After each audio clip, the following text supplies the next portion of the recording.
What's crack-a-lacking? It's your boy Baroshmo, just in case you did not know so. Back again, once again, this time for my big board. I'm going to give you my top 100 prospects in the 2021 NFL Draft. And of course, if you're a Bro Scout tier member, you're going to get my full 300 prospects. That's right. My big board goes that deep, but I'll have a 7-round mock draft out for y'all tomorrow. I'm working on the overlays as we speak. So, check that out. It's going to be a doozy. But I guess without further ado, go ahead, become a bro and subscribe. Leave a thumbs up if you enjoy the content, and go ahead and leave a comment in the comment section below and indulge and enjoy in that nice, beautiful football discourse. So, quick to preface before we go into this, I rank these like a lot of people do their rankings differently. I know Kiper just came out with his, and I kind of weigh positional value pretty heavy. And Kiper, I don't think he did that so much because he had Lawrence, and then his next quarterback wasn't until 7 or something, and that's not going to be mine. The quarterback position's the most valuable position, so I have that position very highly coveted. So you're going to see quarterbacks a little further up on this list. And again, this is just my opinion. We got a long way before the draft. A lot of this can change, but I'd like to hear what you think in the comment section below. Let's go ahead and let's do this. All right, here's my top 7. Trevor Lawrence, of course, at number 1. Zach Wilson, number 2. I think he's kind of basically the consensus number 2 quarterback in this draft. And again, being the quarterback position, it's highly valued. But then I have Penei Sewell out of Oregon, man. Some people throw around the word generational talent. I don't think so, but I think he is head and shoulders above the rest of this class in terms of as far as the offensive tackle. He is extremely good, very athletic, very strong, pretty technically sound. That's something he could probably get a little bit better at. But again, just huge upside. You love what you see with him. So I have him at 3, just above Fields. And again, the concerns with Fields for me, the biggest concerns is how long he held on to the football. Because I know in that Ohio State offensive line, it affords you a lot of time to make decisions, but a lot of times he was just very conservative and then just couldn't make decisions at all. I mean, we kind of saw it a little bit throughout the season, Northwestern, the Indiana game. So that's just a concern. That's why I think he's going to sit comfortably here at my quarterback 3 and as my 4th. Because again, the quarterback position, I still think is a phenomenal prospect. And Ja'Marr Chase, if you want to know why he's my number 1 receiver, go check out my wide receivers rankings. That video is up. But again, man, this is a very talented playmaker class. I have Smith. And it's not like, Chase barely edges out Smith for me. I think for me, it's like Smith barely edges out Kyle Pitts, because Kyle Pitts is that dang good, dude. He's one of the best tight end prospects we've seen in a long time.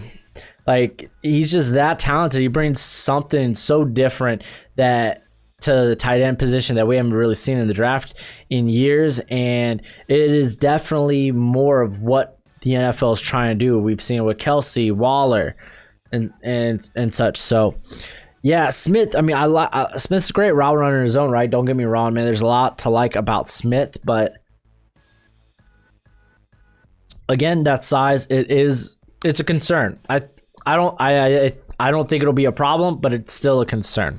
So let's move on to the next few guys I have here. Waddle, again, I feel like Smith just barely edges out Waddle for me. Again, another guy with size concerns, but it's more weight with Smith, while Waddle, he's a smaller receiver. But I mean, what he can do after the catch, what he can do as a separator is just phenomenal. Then I got Micah Parsons at 9, the first defensive prospect here.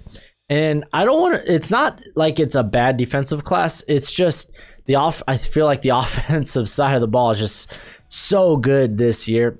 But Parsons is going to be my top defensive player. He could go a lot higher than this, but I decided to put the playmakers ahead of him.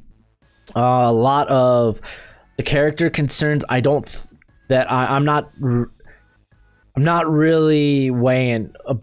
That's not going to weigh a bunch in so far my decision unless further evidence comes out. But all the again, it was the dealing with the hazing. A lot of that, it's not even in court anymore. Like those charges were dropped. I don't even think it was. He wasn't even a part of the charge. He was just named in the report.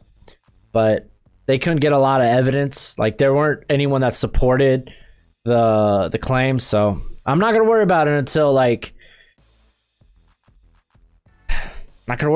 further evidence, I guess. But as far as I'm concerned, a lot of people speak very highly of him. Trey Lance, man, dude just got big tools, big boy tools. I think he would definitely benefit from sitting for a year. So Caleb Farley, I think without a shadow of a doubt, is the number one corner in this class. He just has those top 10 elite shutdown corner traits that you like to see. And yeah, I think there's a good chance he might slip into the top 10.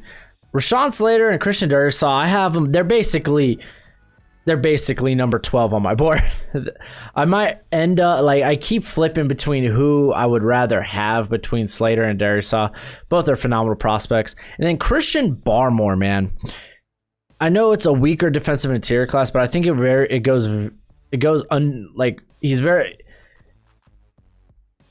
it's underrated what he accomplished this year at Alabama because he had the most pressures, the highest percentage of win rate there at on the offense or defensive interior of any interior player. Like the guy's phenomenal as an athlete, huge upside. Physically, huge upside. And he just won. He just won this year. There are cases where he disappeared here and there in games, but keep in mind this was his first full game as a starter or full year as a starter. So I liked what I saw from him nonetheless. On to the next, and we have Patrick Surtain here at 15. Some people might have him lower on their list. Some will have him higher. He's kind of tricky just because how much value you want to put into his speed, you know? And I'm kind of on the fence about it. Because for me, because I went to bat so hard for Cameron Dantzler last year when I was like, the dude put up 3 years of great production there against the SEC. Yeah, I'm not going to knock him for if he's a bit slower. The man can compete. The man can do work. It's a bit more different when you're talking about a top 20 prospect and rather than a guy that you think should go in the mid-second round.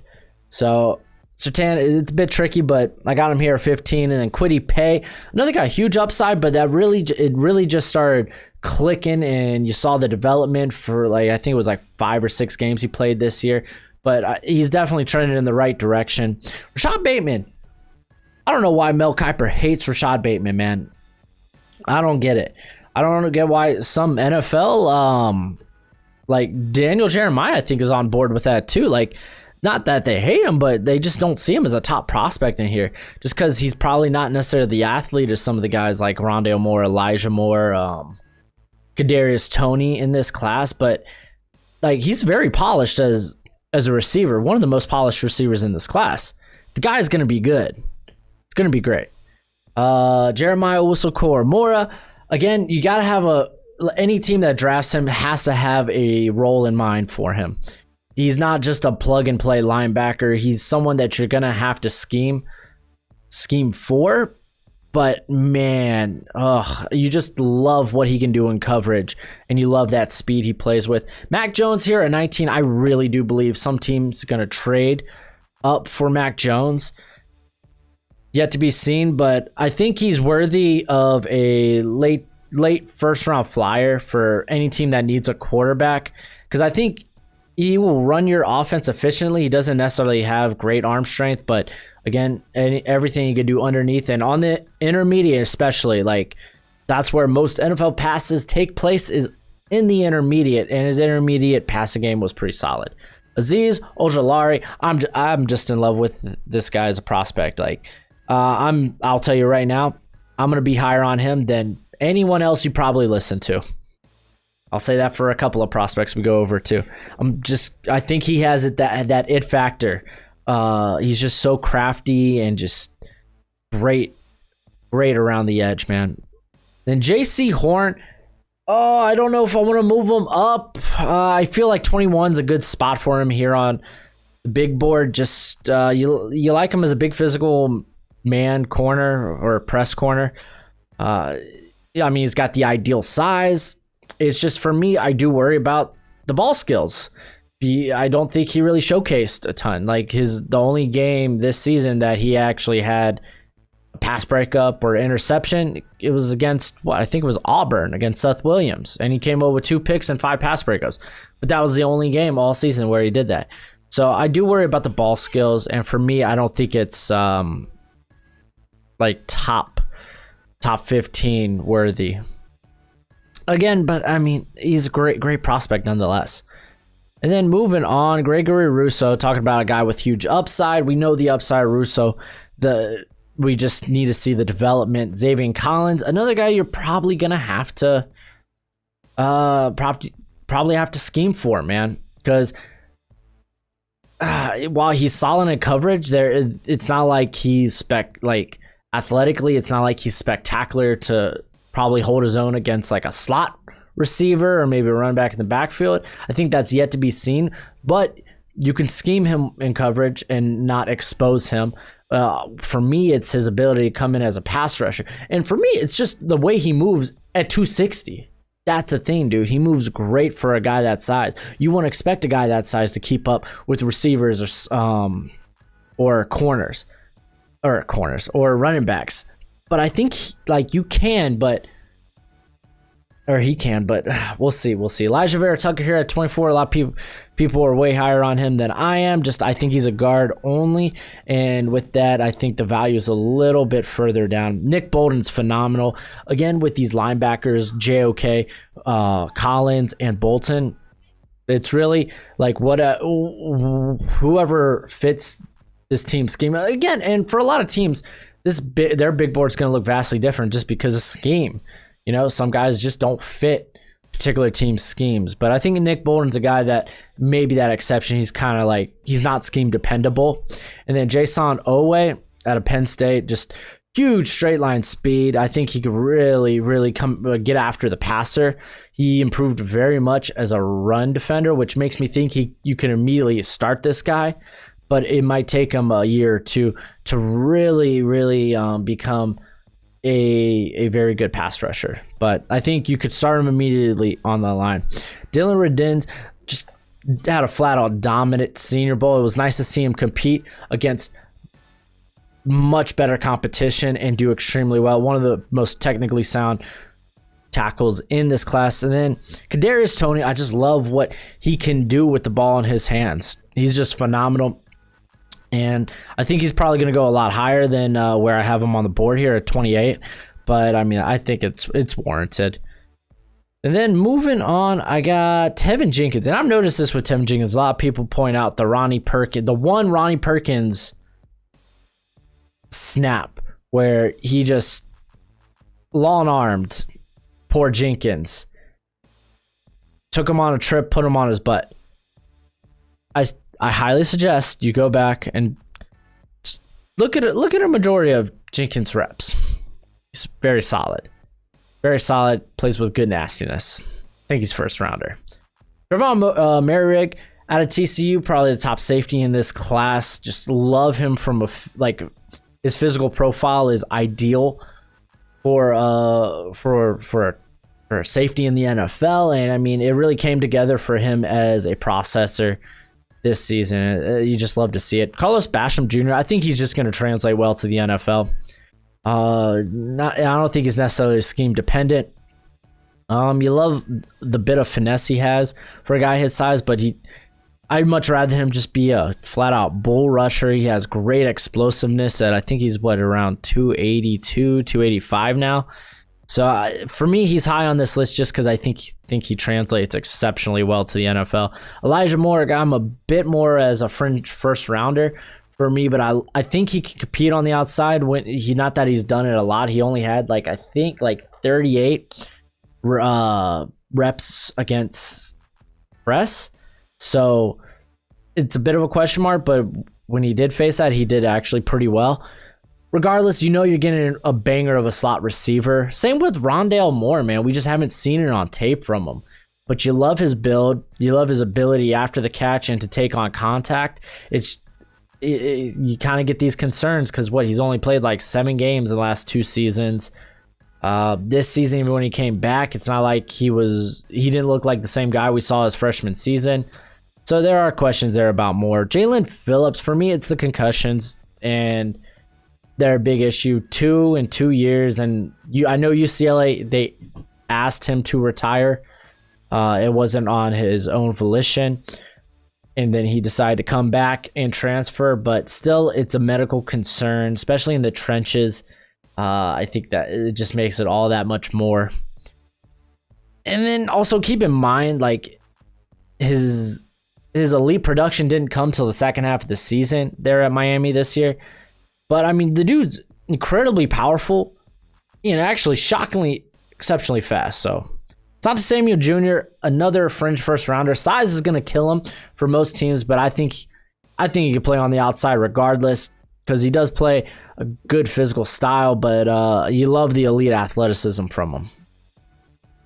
Wyatt Davis here at 36. Kind of had a downer of a year this year. That's why he's kind of lower here, but I think he's going to be a very good starter in the league. Samuel Cosmi, not necessarily the most technically sound cat in this draft, and really I think his struggles come when it's handling power. It's like techniques out the door at that point when he has to deal with power, but he's probably easily one of the more athletic offensive tackles in this class. I think he can be a day 1 starter, so that's why I got him here at 37. 38, my first running back. If you ain't new to the channel, I'm not that high on running backs. For me, I don't think running back, you take running back in the first round unless it's a luxury. It's like, oh, we don't have very many needs, so this guy's kind of first round worthy. And as much as I love Travis Etienne, I don't think he's first round running back. So, but I love him as a home run threat. The guy is just lightning in a bottle. Terrace Marshall Jr., a lot of people have him much higher on their list, and I'm fine with that. I love a guy with speed and size, but there does need to be some fine-tuning to his game, man. A bit. But I think he can be a superstar in the league. Pat Freiermuth, I'm here at 40, the next tight end up, man. He's going to be a great tight end. Like, he's going to be exceptionally solid. It's just there's really no wow factor to him, Solid blocker, good hands. For the most part, he had a few drops, but I'm not too worried about it. That kind of comes when you get a higher target share, and that was kind of the case this season. But I mean, he's got some after the catch ability. I mean, after contact, to be specific, he just kind of like a battering ram. Richard Grant put on a show at the Senior Bowl. I think he's definitely a top 50 guy in this class. Really in love with him. You love the versatility. He could play in the box. He could play slot. He could play deep. Aleem McNeil, man, he's actually been shedding weight, which for me it's a shame, man. I think he's probably one of the most athletic nose tackles. Not even just in this class, but in general. Just, this guy really impressed me this year. And in an interior class that's not all that, I think he really shined. So let's keep this sucker moving. And Landon Dickerson, man, the ACL tear, I think is going to hurt his stock, but not much. The NFL is going to really love a guy like this, man. Just, he's got those leadership qualities, and he's just built like a fridge, man. You ain't outpowering this cat. Jabril Cox, probably another prospect that I'm higher on than some people are. I love his coverage capabilities. He was one of probably the most tested linebacker in terms of in the passing game, and he did exceptionally well. He could play a bit stronger against the run, but I mean that's not his forte. His forte is in coverage. I wish LSU used him more as a pass rusher like North Dakota State did, but it is what it is. I think he may have that ability as well. Walker Little, man, we haven't seen him really play in 2 years, but he has earned the praises of Mr. Coach Alexander. So I'm going to keep him here, and hopefully he has a pretty good pro day. Elijah Molden, they have him listed here as a corner. I think he's going to be a safety. I think he could play this guy at deep safety. he didn't play. He played like very few reps at deep safety for Washington. But from what I saw, man, I really like. He's got crazy movement skills. I love him there. But at worst case scenario, you got an exceptionally good slot. Javonte Williams, I just love his game, man. And it might be, I'm a Miami fan, but every time I turn on that Miami game, I'm just like, oh man, it's sexy what he did to my stinking Hurricanes. Really good, really good. Andre Cisco, sucks that he had the I think it was ACL tear as well. Had to miss out, but I love this dude's just ball hawking ability on the back end. Also, he's got a good physical profile, so I don't think he'll go necessarily this high though. Najee Harris, I know there's some Najee Harris truthers out there. I just don't value the running back position that much, man. I mean, and I was just on somebody's show, but we were talking about running backs, and I was like, man, I have a feeling the Dolphins are going to take Najee Harris with that 18th pick, and I don't like it. And they were all about running backs. Like, one of the guys even said, I'd be willing to take him at 3, and I'd be like, you're crazy. If you look at it, running back, it's not a valuable position. It's typically how well a running back does is indicative of how good the offensive line is, and then you also got like down and distance and scheme fit, of course. But if you look at, there's really no offensive defining running back in the NFL. Like, there's a few guys that you like Christian McCaffrey, but what have they done to lead their team to the postseason? You could say Derrick Henry, but that team was not at least a consistent playoff contender, Super Bowl contender, until they made the change from Marcus Mariota to Ryan Tannehill. That's just how I see it. But Najee Harris, he's a lower than the other two because, I don't think he has that big playability. He only had like 25, I think, plays of 20-plus yards or more. I love his receiving upside. It's great. But also, he ran behind a very good offensive line there for Alabama, and he was often not getting touched till after he passed the line of scrimmage, and his yards after carry or after contact weren't nearly as good as some of these guys that had that problem. And I mean, I know some people will be like, well, he played in the SEC, and it's like, yes, that's true, but I mean, the other Etienne and Williams, they play in the ACC. I know the SEC is the best conference in college football. I agree. But let's not knock the ACC too much. They got some talent there too. All right, we just got to 50. Can't miss Rashad Weaver. Man, I think he might move down my board, but he's much like Carlos Basham, dude. Just what he does translates to the NFL. Like, he's a very good power rusher at his size. I think he's like only 266, which is pretty good size. He was very good at the Senior Bowl, but I mean, again, the NFL, they don't when they're looking in the first and second round, they're looking for these guys with huge upside and huge potential. I don't think Weaver's that, man. He's just going to come in and be a solid NFL player. But, hey, I'm all about guys that come in and they just do their job. Like Carlos Dunlap, one of my favorite players, man. Like, there's nothing really wowing about his game. He comes in and he's just very good. What he does translates typically to very good success. And if you would ask me, hey, would you take Carlos Basham in the first or second round? Heck yeah, dude. Heck yeah. Give me that player. All right, let's take a look at the, 51 through 100. Oh my gosh, this is 24 minutes. All right, let's try to speed through a little bit of this. Not everyone's going to be on the same page with this like I am. Benjamin St-Juste. This cornerback class is very close after 4, like from 5 to like 14-ish on my board are very close. I'm just like, you're going to see a lot of rotating in my board there when it comes to the corners. But I like his wingspan. I like him as a press corner in the NFL. Tyson Campbell, huge athletic upside. I know a lot of people prefer Eric Stokes. I think Campbell's the better prospect. To each their own. Joseph Asai, a lot of people were really high on him. I like him a lot too. He's just not the athlete as some of the guys ahead of him in the edge class. Liam Eichenberg, finally getting that name right. Again, limited as an athlete. And at tackle, you really hope that he does have that Mitchell Schwartz ceiling. Peyton Turner, he is very, very versatile at his size and size, length, explosiveness. So he can really, he's not scheme dependent. Trey Brown, I'm just fawning over Trey Brown. I might put him even higher.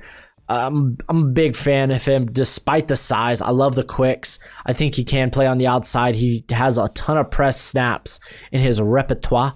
Javon Holland, he gets a lot of flack for not necessarily being as physical as some of the other safeties in this class. But I mean, what he did at Oregon, you can't take away. I know the opt-out of 2020 really probably didn't do him favors, but I mean, he was dominant in the slot and then he was dominant at deep. So there are concerns about his athleticism and physicality, but I'm kind of cool with him. I think 57 is a good spot. On to the rest.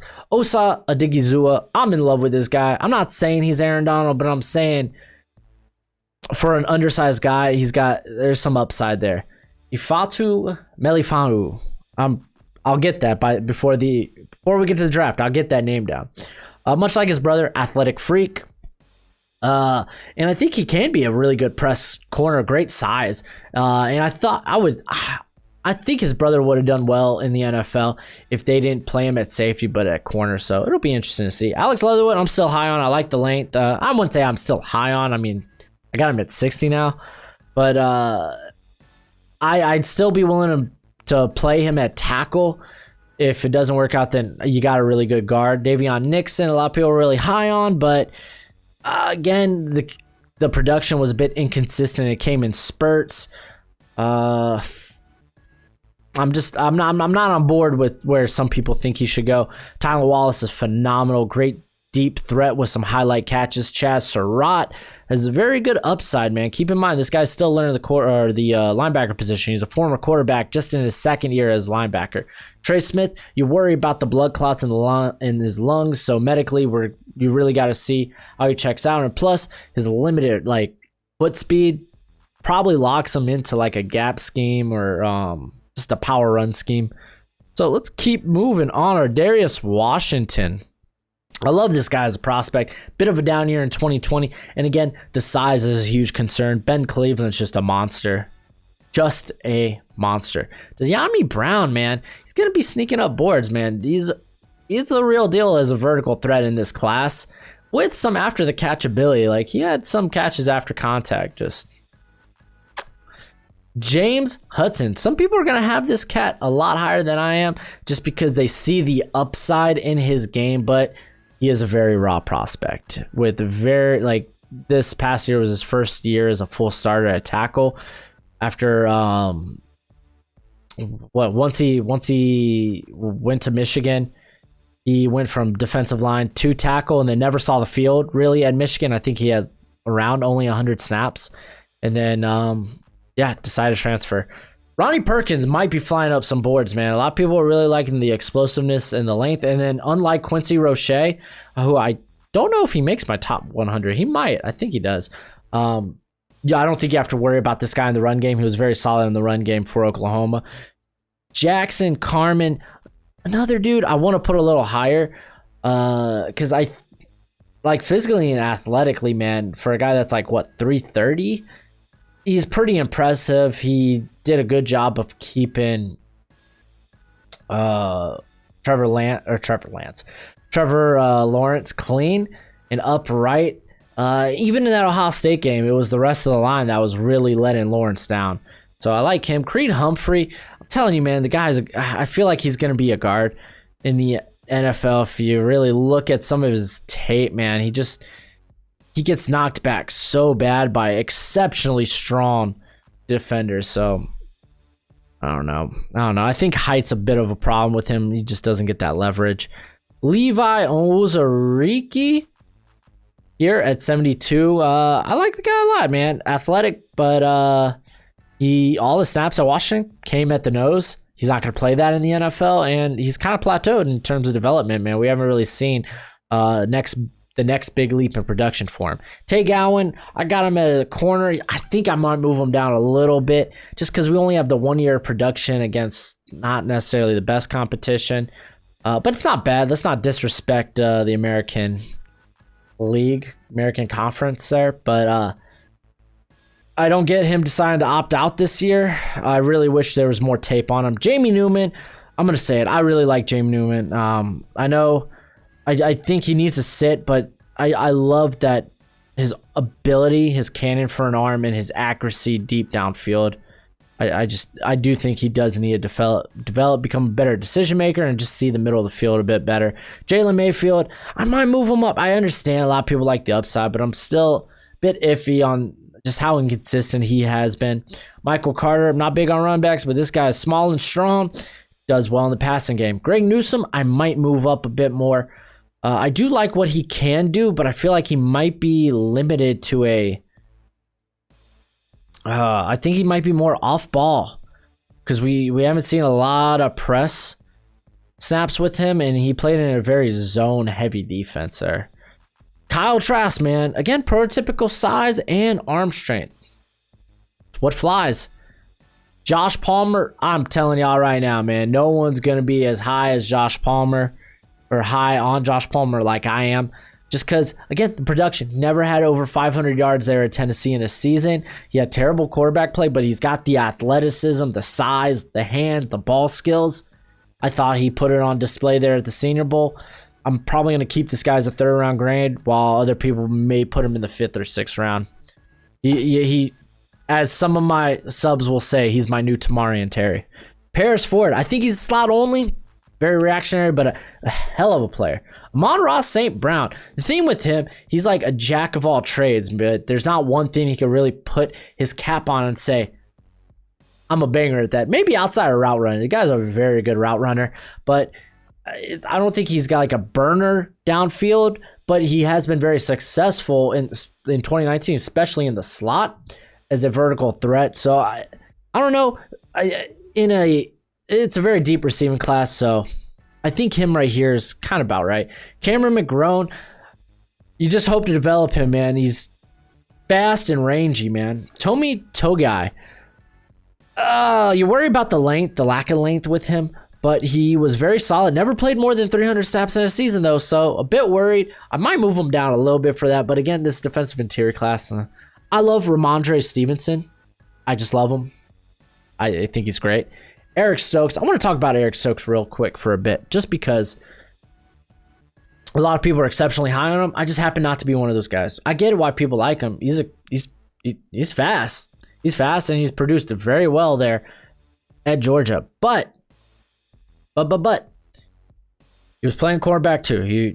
Majority of the time he faced the second best receiver on the field. Why is that? Because Tyson Campbell, to the team in the coach's eyes, was the better player.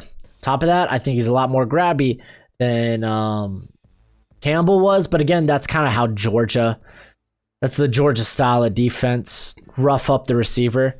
And people will say he has ball skills. I disagree. Feel like he had 4 picks. Go back and look at those picks. They were real fluky. I've said this in the comment section. 2 of them were overthrows. I think 2, and the other 2 were miscommunications by the quarterback and receiver. He kind of lucked himself into those.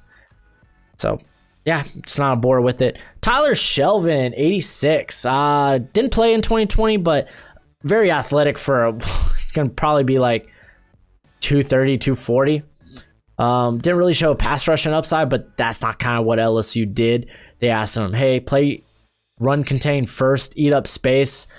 And then once you recognize, okay, it's pass, go make your moves. Quincy Roche, what do you know? He's there. I just think he's a pass rush specialist on passing downs. I don't think he really does anything in the passing game. Jamien Sherwood, dude, I really like this guy a lot coming downfield, coming downhill. I think he's probably one of the best box safeties in this class, like box safety only prospects. I do think he can probably move to linebacker as well. Thomas Graham, after not seeing him in 2020, had a very good Senior Bowl, but he's another guy that's probably slot only. Cade Johnson, I like to believe he can maybe win on the outside. Regardless, probably one of the better slot receivers in this class. Joe Tryon, another guy that the NFL is just extremely high on. I don't get it. Like, I do get it. Like, athletically, he's kind of a freak. He's got a pretty decent bull rush, but I still think, like, he just plays football bad. Like, he's more athlete than football player. In 2019, he was taking bad angles, overrunning a lot of run plays. he'd have a hard time recognizing where the ball was in the backfield. It's just I'm not all the way in. Baron Browning, man, I'm not gonna lie to you. I kind of like him more as an edge rusher than a linebacker, but he's still like, because they moved him to linebacker as off-ball linebacker. So for the most part, I mean, I still feel like he's learning how to take part in coverage, but I really like the pass rushing upside of him. Reverend Jordan, 92, just athletic physical freak with good after the catch ability. It's just you worry about the ball skills and the contested catching with him, and he's not going to hold up as a blocker. Demetric Felton, they have listed as a receiver, but he views himself as kind of a weapon.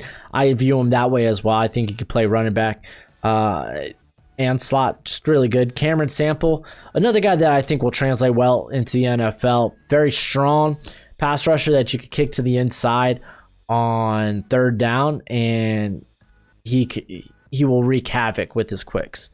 Jalen Darden, man, no one's going to want to draft the North Texas cat early, but I think he's very good slot receiver, probably only a slot-only guy, but I like what he could do vertically, stretch the field. Dylan Moses, huge upside, terrible 2020. Just lost calls in coverage, and you're just kind of banking on that athleticism and physical upside. Marvin Wilson, another guy that had a really down 2020, but I was also a bit worried about him as a 3-down player, because even down the stretch of 2019, he slowed down a ton.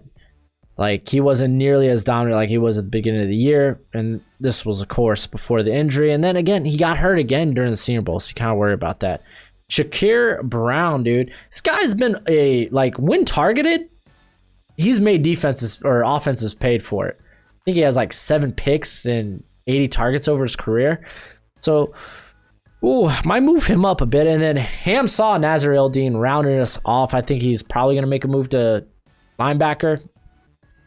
But I don't think he has the movement skills to stick at safety, but I like what he can do at linebacker. Like, he's very good in the box, and especially the red zone.